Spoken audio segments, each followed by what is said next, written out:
हरे कृष्णा। हमारे भारत में प्रांत अनुसार अनेक प्रकार के पर्व और त्योहार मनाए जाते हैं और उसी प्रकार से उत्तर भारत में एक विशेष पर्व अत्यंत प्रसिद्ध है जो सामान्य रूप से विवाहित महिलाएं अपने सौभाग्य और पति की लंबी आयु के लिए करती हैं। इस व्रत को करवा चौथ का व्रत कहा जाता है।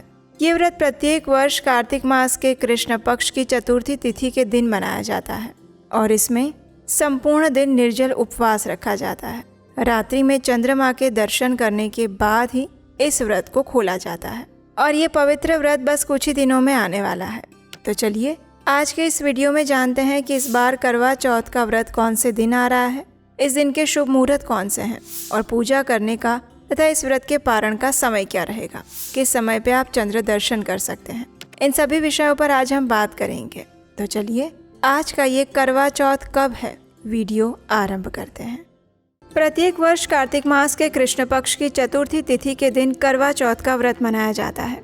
इस वर्ष 2025 में करवा चौथ आ रही है 10 अक्टूबर 2025 शुक्रवार के दिन। कार्तिक मास के कृष्ण पक्ष की चतुर्थी तिथि का आरंभ हो जाएगा 9 अक्टूबर 2025 गुरुवार के दिन रात्रि में 10:54 पर और चतुर्थी तिथि समाप्त होगी 10 अक्टूबर 2025 को रात्रि में 7:38 पर। इसलिए उदया तिथि के अनुसार 10 अक्टूबर 2025 शुक्रवार के दिन ही करवा चौथ का व्रत रखा जाएगा। करवा चौथ का व्रत अत्यंत कठिन होता है क्योंकि ये प्रातः काल से शुरू होकर चंद्रोदय तक किया जाता है।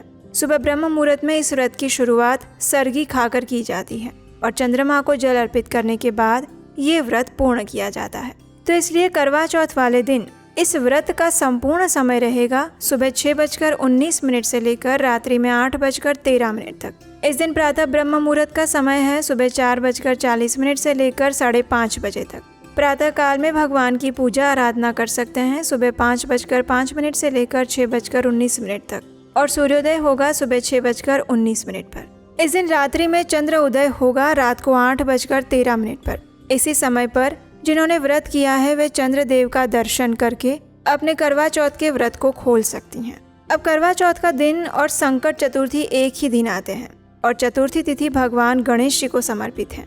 इसलिए विवाहित महिलाएं करवा चौथ के दिन भगवान शिव, माता पार्वती और भगवान गणेश की पूजा अर्चना करती हैं।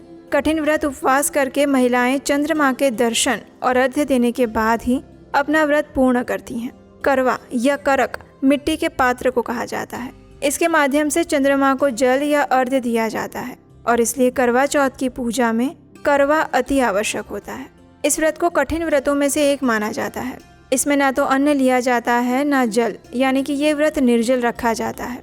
पूरे दिन उपवास करके चंद्रमा का उदय होता है, तब चंद्रमा के दर्शन करके उनको अर्घ्य देने के बाद ही ये व्रत पूर्ण होता है। इस दिन चंद्रमा के दर्शन करने के बाद अपने पति के हाथों पानी पीकर अपने व्रत का पारण किया जाता है। करवा चौथ के दिन सबसे पहले तो सूर्योदय के समय में पूजा की जाती है, उसके बाद संध्या के समय फिर से पूजा करनी होती है। इस व्रत में शाम की पूजा का अधिक महत्व माना जाता है जो कि प्रदोष काल में किया जाता है।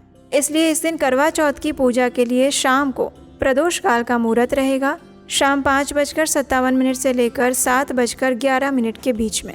इसी समय के दौरान जो महिलाएं करवा चौथ का व्रत रख रही हैं उन्हें इस करवा चौथ की पूजा विधि विधान के साथ करनी होगी और उसके साथ ही करवा चौथ की व्रत कथा का श्रवण भी करना होगा। इस व्रत कथा का श्रवण किए बिना करवा चौथ का व्रत अधूरा माना जाता है। अब देखिए, करवा चौथ का व्रत विवाहित महिलाएं ही कर सकती हैं, लेकिन कई स्थानों पर आप देखेंगे तो अविवाहित कन्याएं भी इस व्रत का पालन करती हैं अच्छा पति प्राप्त करने के लिए। अगर कोई महिला बीमार है, शारीरिक रूप से अशक्त है या गर्भवती है तो ऐसे समय में शास्त्रों के अनुसार उसे ये व्रत नहीं करना चाहिए और अगर फिर भी कोई महिला करना चाहती हैं तो वो जल, फल इत्यादि लेकर इस व्रत का पालन कर सकती हैं। आइए अब बात करते हैं कि पीरियड्स में ये करवा चौथ का व्रत कब करना चाहिए।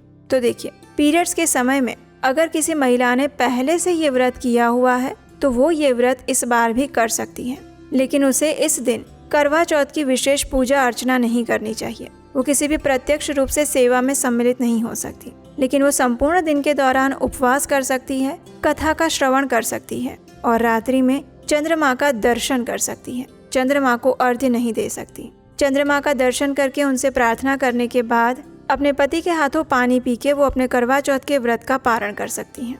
इस प्रकार से व्रत का पालन करके वो मानसिक रूप से माता पार्वती और भगवान शिव की आराधना करके अपने पति की दीर्घ आयुष्य के लिए प्रार्थना कर सकती हैं। और इस प्रकार पीरियड्स के दौरान भी जिन महिलाओं ने पहले से करवा चौथ का व्रत आरंभ कर दिया है वो इस बार भी करवा चौथ का व्रत रख सकती हैं। लेकिन मान लीजिए कोई महिला अगर पहली बार करवा चौथ का व्रत आरंभ करने जा रही है तो उसे पीरियड्स के दौरान इस व्रत को करने की शुरुआत नहीं करनी चाहिए, फिर उसे अगले वर्ष तक प्रतीक्षा करनी चाहिए। करवा चौथ के शुभ अवसर पर विवाहित महिलाएं पति के लंबे आयुष्य, सुख समृद्धि में वृद्धि इत्यादि के लिए करवा माता की पूजा करती हैं और इसके साथ ही करवा चौथ का व्रत धारण करती हैं। इस व्रत का श्रद्धा पूर्वक पालन करने से विवाहित महिलाओं को अखंड सौभाग्य का वरदान प्राप्त होता है। इसके साथ ही उनके सुख और सौभाग्य में वृद्धि होती है और उनकी समस्त मनोकामनाएं पूर्ण होती हैं। तो ये थी आने वाले करवा चौथ के विषय में संपूर्ण जानकारी। अगर इस करवा चौथ व्रत से जुड़ा हुआ आपका कोई प्रश्न है तो आप नीचे कमेंट बॉक्स में लिखकर हमें अवश्य बताइएगा, हम उसका उत्तर देने का प्रयास करेंगे। तो चलिए मिलते हैं बहुत जल्द ऐसे प्रमाणभूत व्रतों और पर्वों की यथारूप जानकारी के साथ आपके अपने चैनल उपदेशाष्टकम पर। याद से सब्सक्राइब कर लीजिएगा क्योंकि इसी चैनल पर हम करवा चौथ की विशेष पौराणिक कथाएं भी लेकर आएंगे, तो वो आप कहीं मिस ना कर दें। हरे कृष्ण।